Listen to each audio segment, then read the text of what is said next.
show. Hey Bob, how's things, mate? Hey, how you doing, Dan? Good to be here. Thanks for having me. No, it's an absolute pleasure. So how's the pandemic been for you over the last, couple of years now we're coming up to in New York? Yeah, it was obviously very rough in the beginning, as it was for most. And then, luckily, as of the middle of, I'd say, the end of spring last year, early summer, things started opening up here. And ever since then, it's been pretty good. We can't complain, especially in New York. We're able to get out and do what we have to do.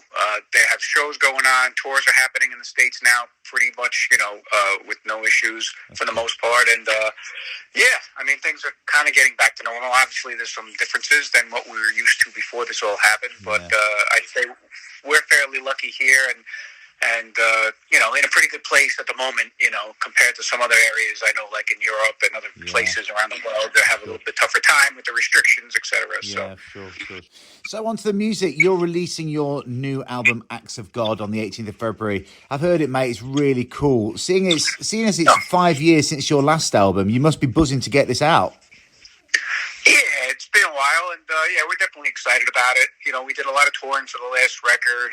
Atonement came out in early 17, so we did a bunch of touring, and then when 19 came, we really would plan 19 to be a heavy touring year to just kind of finish up that cycle, just because we felt it was a great record and we wanted to get out there more. And we did a bunch of stuff, in the States, Canada, South America. We went to Asia for the first time. We went to Japan for the first time, those areas, down to Australia for a second time, So we got to play some really interesting places we hadn't been before. And, really was a good year for us touring-wise. And then right after that all that touring ended like December of 2019, and then we all know what happened after that. So we feel fortunate in that we got to do all that touring, and pretty much we kind of earmarked 2020 to be a writing, recording year anyway. So we were very lucky in that respect, and we just took advantage of that time as best we could and got things done, and kind of just kept writing until we were able to get together to rehearse once the restrictions were lifted, and then book some studio time, as soon as we could. So we can get the album out as soon as possible. So we're kind of itching for people to hear it. It's fun to get some feedback now from people like yourselves, people that have been able to hear the record before it's out. So that's cool for us because we've been sitting and listening to these songs. I started writing this thing in 2018. The end of 2018. So there's been a lot of pre-production floating around for a long time, and it's just cool that it's finally done and out there, and soon it'll be released worldwide. So we're really excited about it. So with all that in mind, was this album written and recorded any different to, say, 2017's Atonement? Did the pandemic get in the way of it all? Well, it definitely, it drew on an extra probably a year and a half, roughly, for what, we could have been. But other than that, there was an issue. Like, we always record physically with Paul Orfino in Millbrook Sound Studios, and then Zach Oren at Castle Ultimate Studios in California mixes and masters everything. But we never really go out there for that. He always does everything through email and phone calls. Yeah. So basically, recording with Paul is always an important thing to us, and he had to make some adjustments due to the pandemic. He had to basically, move his studio, which he's done before, and this is probably the third incarnation of Millbrook Sound Studios now. But that being said, where he didn't move far from where he was, and pretty much it was definitely Paul is Millbrook Sound Studio, so he brought everything, and it was just like being in the other places, just a little different, but definitely with Paul in his surroundings, just like we always are, and in our comfort zone with him. So we were very fortunate that that was able to happen, because there was a small, there was a chance there when we thought we weren't going to be able to record with him because we weren't sure if he was going to be ready, but he was ready and had his place in amazing condition and ready to go, and he was all over it. So we were fortunate, and that would have been the biggest change. But luckily, we were able to make that happen, and we went in there in August of last year for a couple of weeks, recorded everything with Paul, and then sent everything out to Zach. And I'd say it took maybe two or 3 months here and there to get everything wrapped up as far as the mixing and mastering, because Zach is working on projects. We're listening to the stuff, so we'll go back and forth with emails, get back to him, wait a couple of days or so. So he's able to fit it in amongst his other scheduled stuff, his scheduled physical stuff in the studio. So it's a little longer process in that sense, but it's good because we get to listen to the stuff over and over and kind of like absorb it. Because for us, as soon as we step out of the studio, that's when we're really hearing the songs for the first time, because we have the vocals on there, and we add the leads and solos on. Probably we didn't do that for a couple of weeks after the fact, but all that stuff, all those elements get added on, and then once you hear everything together in that fully recorded situation, then we're actually hearing them as a band for the first time. So we get to absorb the songs and try and listen to them and critically listen for what's needed, and to really to bring this part up or whatever, and so it's good to have that time. You know what I mean? So and I think it came out great. I think both Paul and Zach did an excellent, amazing job, and we're very, very happy with it. It's a very powerful record. It sounds powerful. It sounds very open and big, but it's very heavy and dark. So that's really, we couldn't ask for more. Absolutely. And with the music being so heavy and dark, the lyrics are covering a lot of themes as well. How do you guys drill down on what you want to get across in, particular tracks on the themes? Because from the past, I mean, I've loved your anti-religious vibe, your anti-Christian sentiment on the earlier albums, but then you've shifted away from that in the later releases. Do you still hold those thoughts? And what are the themes, what's going around? Yeah, well, it's never, I guess you could say it's more abuse of that type of thing more than anything else, and I think it's really, we're just kind of like commenting on what we see in the world, you know what I mean? Like, things that have existed back then that we've commented on in our previous records, one or two of those things we commented again on this record because new things came about those kinds of things, So we're just commenting on what's going on in the world, and over the past couple of years especially, not so much the pandemic directly, but the after effect of that, the divisiveness in the world, and how things are just like things are just going backwards, and that's a lot to do with our new singles about, other songs that we actually had ideas for as far back as our demo days, but like the song Apostle, which was a subject matter that we've been meaning to write about for a long time, and Ross wanted to write about for a long time, but it's nothing we really dived into until this came, that song came about, and I think he had been kind of reading up on it more recently again, and then we just, that song he felt fit that subject, so we made it, we made it happen. So yeah, it's just a matter of just once the music's all done. Then Ross and I get our notes together because we both kind of take notes over the time that the music's we're listening to the pre-production, and then we write down, it could be lyric ideas, it could be a song title, it could be just a word, whatever. And then once all the music's done, then we kind of sit back and work on the lyrics, and just try and figure out, what songs should be, about what, and what ideas should go where, and then we just really brainstorm it together, and it's actually one of the most fun processes we enjoy, because the music's done. That to me is the harder part. Yeah. And then the lyrics, we just kind of can really just kind of, brainstorm and just try different things and, go for it. So it's kind of a fun part of it. Absolutely. Now, you're one of the greatest death metal guitarists, of the last 30 years. Let's talk riffs. Are you constantly writing, playing daily? Do you wake up with the riffs going through your head, or do you like hum things into your phone? How do you get the riffs out? Well, thanks for the compliment, but I appreciate that. We just do our best, Yeah, I mean, I'm not going to lie. Rarely, on a rare occasion, I will hum something into a phone. I'll tell you that because I'll be in a situation where something will come to me. On the subway or something. Most of the time, it's just I sit down in front of my computer and no, I tell you, like we'll get done with a tour. I won't touch my guitar for months sometimes, or we're done with a record. I'm not playing every day. You know what I mean? I have other things going on, so I'm not playing every day. But then, like we're doing this tour coming up, so now I'll start going over the songs because I've been working on a lot of the video stuff and that kind of stuff. So that's been eating up a lot of my time. But now with the music coming up, I have to kind of get back on the guitar and kind of go through the songs and make sure I can play them live. But when it comes to writing, it's like I just sit down and just start going for it, and I'm plugged into the computer, and when I come up with something I think is cool, I just, no matter how simple or how intricate, as long as it sounds interesting to me, I just record it, I put drums to it, try and come up with some drum ideas and beats, and then I just put that part to the side, and then I just work on the next part, and then you just kind of find parts that kind of, you kind of listen to certain parts that you're like, yeah, that really goes good with that. Somewhere those two are going to be together, and then that would work with something else. And then you build on that, and then that's really how it works for me anyway. Is that how it's been for the last 30 years, or is that a recent thing since you've been able to have like the DAW software and stuff like that? And or is it always been like that for you, or was it originally from the getting in a rehearsal room and blasting out songs together with ideas? Yeah, no, it's always been kind of like that, just in a lesser way. Like, yeah, before I started using the computer back in 2010 to work on music, it was pretty much me. I'd be recording riffs into like a cassette tape, Yeah, 4 track, yeah, and then sit there and like Steve, for instance, I'd have to sit there and say, I was kind of thinking of a beat like this, bam, ba, ba, ba, ba, yeah, so it's like I got to sit there and mime him the beat. It's like so ridiculous. So those days are over, which is nice because it's much easier for me to create stuff on the computer, send it out to these guys, and they just listen to it like it's basically the song minus the bass and minus the vocals, But but you can hear the song, you hear the ideas, you hear the drum parts, you hear the song from beginning to end like you would hear it on the record. Only it's just missing. Obviously, it's not recorded by us. It's just me on the computer with the guitar and the drums.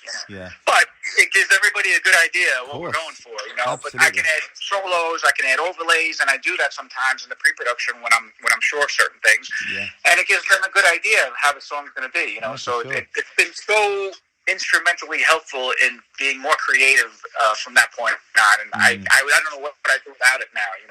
Yeah, for sure. Now, incidentally, while we're on the topic of guitars, I've asked guitarists lately, what do you think is the greatest riff of all time? The bringer of the stink face. Have you got a go-to in your head you can tell me? Just a quick one. Oh my God, there's too many. Just a couple. Oh yeah, I mean, you gotta, Angel of Death from Slayers. That's a classic right there. I mean, Metallica has like a billion of them. Slayer has a billion of them.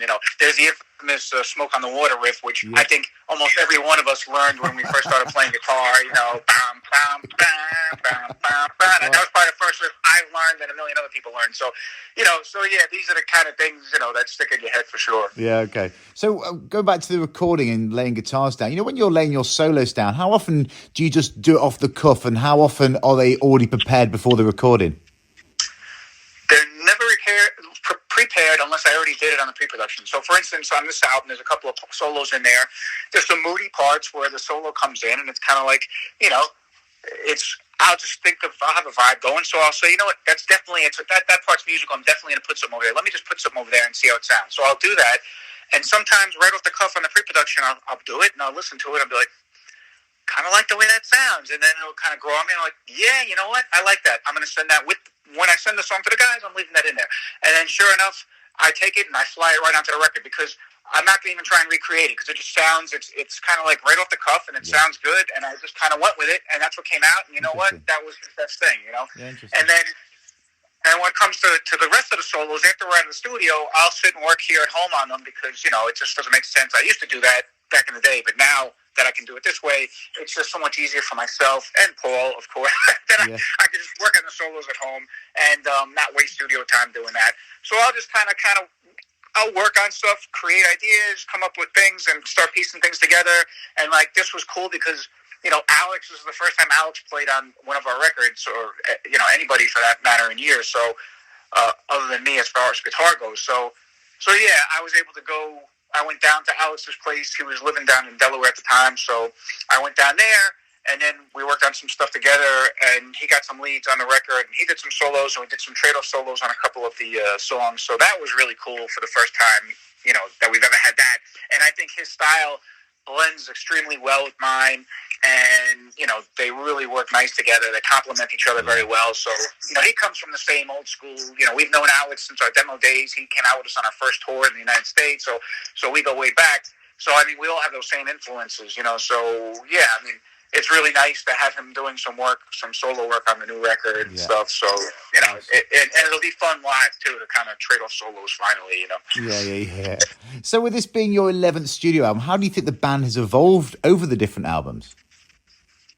I'd say, I mean, I think I can honestly say that we've definitely gotten better as songwriters. I mean, not to knock anything we've done in the past. I think we've done a lot of great stuff in the past, but I think we're better at knowing what works and doesn't work right away now, and we just have a better system down. I think we have a little more confidence, even though, don't get me wrong, the minute I sit down to write a new record from scratch, that's a tough time to be in, because you just got to start pulling stuff out of thin air, But that being said, we kind of have a good way of working. Ross and I work really well together because I'll get all the music done. Once I'm confident with it, I'll send it to him, and usually everything's cool with him. Then I'll send it to the rest of the guys, and then we just kind of like, okay, that one's done, And then again, we worked on the lyrics together. So it's like, we've been doing this together for like, over 30 years, and I think we just have a way of doing things, that we just feel like, okay, we know we're going to get it done. It's sometimes, there's a little stress, but we know we're going to get it done because we used to go into the studio for 2 weeks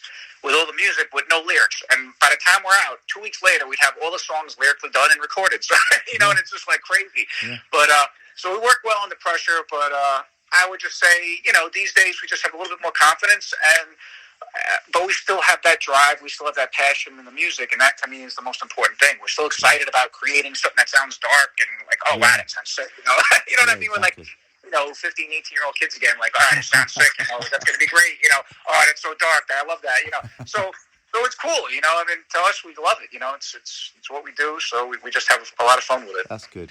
Now, through the years, it's only yourself and vocalist, bassist Ross who have been the constants. How disruptive is it to have different members come and go, or does it help bring another dynamic to the band? Well, it's always it depends. Usually, luckily, in our situation, the only time it was disruptive was, when Alex Hernandez left the band, because he left literally between two tours with like a week and a half between the tours. So that was a little disruptive. And then that's when Steve came in. So Steve has been like, Steve was like, we didn't know Steve personally. A friend of ours knew him. Then, through a couple of phone calls or one phone call, he was like, I can do this. And we were like, you sure you can do it? He's like, yeah. We're like, all right. So we got him a ticket. He came here, and then, he learned the whole set in like, I don't know, 4 days, and then came out with us. And, within a couple of days of the tour, we knew he was the guy. And the cool thing about Steve is that he brought, he's been the longest running drummer in this band, really. And he's brought elements to the drumming that, enhance the drumming to me. Absolutely. Because we always have our certain style, because we've always kind of been instrumental in creating the beats, along the way with every drummer. Yeah. But, he has his work ethic, as well as his playing and his kind of semi-jazz background, and he is so determined to create the coolest stuff and be able to play the coolest stuff. So, so it's been a great thing, and Steve's just amazing. He destroyed it on this record, and we're, super happy with his everything. But yeah, most of the time we've been lucky, it's been pretty easy in the most part. Like when we got Alex, for instance, Bill, our last guitarist, and he was with us for many years too. But he just wanted to step off. He was just done. He wanted to do his own thing, and we were all cool with that. So we went to Australia for the first time in 2016, and he just kind of was like, "All right, I'll do that, and then I'm going to step off." So we're like, okay, cool, And then the first person we thought of was Alex, and Bill was actually like, "Oh my God, I didn't even think of Alex. That's perfect. I'm so glad you got Alex." And it worked out great because we all know each other. I knew Alex was friends of ours since the beginning. So we've been lucky to kind of keep it in the family. You know what I mean? And we're all at this point, we got a really strong bunch of guys, and things have been just great, and so no complaints. There's always a little thing here and there, but I think the fact that Ross and I have been doing this since the beginning, and we pretty much are instrumental in creating all the music and the lyrics, that constant thing has always been there. You know what I mean? And we're very attentive to that. And the guys know, we're all in the same boat, and we all want to go in the same direction, and we're all trying to achieve the same thing. And they're on the same page when they hear the music. They we all like everything. We're all getting into it. We're all, enjoying it, and we're all, looking for that same thing in the music, that it's dark, that it's heavy, that the lyrics are cool, that they're saying something cool. So it's a four-man team, and we're just, but yeah, it's the consistency. I guess it's that constant thing of Ross and I being together that has helped keep things kind of like, that consistency going. Of course. You're about to embark on a tour to back the new album in the States. Firstly, are you excited to be getting on the road? And have you done many shows, during the pandemic the last couple of years? We're very excited to get on the road, and we were very lucky last year to do a couple of festivals, because those were booked previously, and then because things got pushed back for one reason or another, we ended up on another one. And so we did Psycho Las Vegas at the end of August at the Mandalay Bay Casino there in Las Vegas, that was our first show back.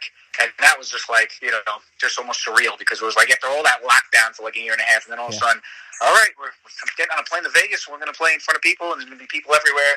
And it was great. It was great to see our friends again, and so many people we know, and be able to actually just perform again. And it was just such a great thing, And then we did the Decibel Magazine Metal and Beer Fest at the end of September in Philadelphia. Again, Albert from Decibel, super cool guy, great magazine, great festival. So we're so happy to do that as well. And again, another great time to be around people and do things and just be out there, So we were lucky to do that. This tour this will be the first tour and a bunch of shows we've done other than those two since 2019. So we're very excited. It's going to be a really good tour. We got Imperial Triumphant out with us. We got brilliant lineup. Mortiferium out with us. So it's a cool lineup because we got it's all cool, different. We do our own thing. Imperial Triumphant definitely has their own thing going on for sure. And then Mortiferium's very dark and heavy, and so it's a cool combination. And I know we'll have some cool local bands joining us on that, I'm sure, along the way. And then Black Anvil, Imperial Triumphant has to jump off the last few shows, so Black Anvil from Brooklyn's going to come on. They're going to come on and take over their spot for the last few shows, so that'll be great. And then at the end of the tour, we're doing like an all New York band tour with Black Anvil's going to do that one. We have Funeral Leech opening that up, and then we have Mortician and Demolition Hammer joining us at Irving Plaza on the last show on the 19th of March. So that's going to be great too. So it's like a really cool tour with an awesome ending. So that's awesome. But what about me in Europe? When are we going to get to see you? Well, we do have the Netherlands Death Fest. At least we're going to be doing that. As far as I know, that's going to be happening. So we're going to do that. We're also doing something called Dreamer Fest, which is a smaller fest in France. So we're doing those back to back, April into May. And after that, it's likely it probably will not be until 23 that we head over there because there's been a lot of things. Or initially, we were going to try possibly the spring of this year, and then we decided we better push it back to the fall because of everything that's going on. And then a lot of the spring tours got pushed back to the fall, and then we're like, you know what? We were just like, let's just 23, let things, let's see what's going on. So, it's unfortunate, but, we will get over there. It's just we have to do it at the right time when things make sense. Luckily, we're going to be busy this year. We have two other things going on this year that will be announced soon. And we also have the Maryland Death Fest. We're playing a pre-show on that one. So we have some cool stuff going on. So we'll be busy throughout the year. And then hopefully once 23 hits, we'll be heading over to Europe, Awesome. Now, incidentally, what's your favorite place, city or country to play? You've played so many. Oh man, there's so many. I mean, we have a lot of favorite places. We love Czech Republic, like Prague. And that area is really nice to be at. Paris is always cool. France is a cool country to tour and do shows in. Holland's great. Spain is awesome. We played in Barcelona before. It's awesome. It's amazing. It's hard to pick and choose. There's so many good places. The UK was cool. We had some really good shows in the UK recently. London's always a fire show, So, we just, at this point, we just want to get out there and have a great time, It's like we're just psyched, Of course. Now, I was chatting to a friend earlier today, and we're discussing like pre-gig rituals, and we're discussing how Lemmy liked to build Kinder toys while having a lap dance to relax before a show. What do you do as a pre-gig ritual? What do you do? Well, nothing as fancy as that, but that's why he's Lemmy. That's why he's the legend. Come on, Bob, you let me down. Nah, nothing crazy. I mean, maybe we'll go out for an ice cream. We don't, but for the most part, there's not too much. You just, get ready to go. Nothing too crazy. Maybe probably warm up a little bit. When I have a chance, I like to just sit there and warm up a little bit on the guitar before I hit the stage, so I'm not hitting completely cold. Other than that, nothing too crazy. Yeah, I got you. If metal didn't exist, what music would you be playing? Oh man, I don't know. Who knows? If I be playing music if metal music didn't exist. You could be a jazz guy. I do love all kinds. I don't know. Yeah, I love jazz. I love everything. I enjoy all kinds of music, no matter how sometimes either popular or not popular or heavy or light or, I love everything. It's like it just depends on what hits me. You know what I mean? So I'm open to anything. So I like all kinds of stuff, like Muse. I've been listening to a lot of them lately. I love that band. I like the classics like Maiden and Priest and Zeppelin and all that stuff. Obviously, the Slayer, Metallica stuff, I love that. But, then there's the new bands like, Blood Incantation or Full of Hell. And, so there's a lot of cool stuff out there. It's just, it's hard to kind of get to listen to it all, you know what I mean? But, we try. And, but, yeah, we're very open-minded, for the most part, listen to a lot of different things from the classics to the new. And, just whatever hits you, that's what music is. Of course. Whatever mood you're in or whatever you enjoy. Now, this isn't an easy question. I ask everyone this. Now, obviously, you've got 11 albums to chew on, but which one Immolation track sums up the band the best? Just one track. Oh, my God. I know. If you had to play, if someone said to you, "Who are you? What do you do?" You say, "This is it, bang." Yeah. Distorting Light is a good one from the last record. I'd say An Act of God from this record, real good one. That has a lot of different elements in it. Most of the records, songs on this record have a lot of different elements in it. So yeah, it's hard. It's a hard call, man. I mean, there's so many songs that I think we that do have all the Immolation elements in there, because I think we've gotten into the point where we end up writing a lot of like these mini epics where it's almost like there's a fast, there's a slow, there's a heavy, there's a dark. It's all in one song wrapped up. You know what I mean? Sometimes they throw in a little like non-distorted piece, acoustic piece, or so there's a lot of different things going on in there sometimes. So there's a lot of that these days. But yeah, those are a couple of cool ones. But I think we're lucky enough that we have a lot of cool stuff. And I think this album's filled with a lot of standalones. I think the whole album is just, we're going to be playing probably every one of these songs live at some point this year, for sure. Now, finally, any messages for the new and old fans? Just, hey, we're just glad, fans are still into us. So we appreciate the old fans for hanging in there all these years, and we appreciate the new fans for giving us a chance. But we think everyone's going to love the new record. We love it, and we hope you do too. It's going to be a good one, and we just look forward to getting out there and playing for everybody as soon as we can, and just everybody stay safe, stay well, and hopefully all this mess of pandemic and nonsense will be over soon, or at least keep the restrictions down, and everyone can get out and see live music regularly again. Yeah. Well, cheers, Bob. Thanks for joining me on the show. Really appreciate it. Now, good luck with the awesome new release. I'll be playing plenty of tracks on the show, and I'll catch you on the road. Well, you're saying 23 now, so it'll have to be then. Yeah. Thank you.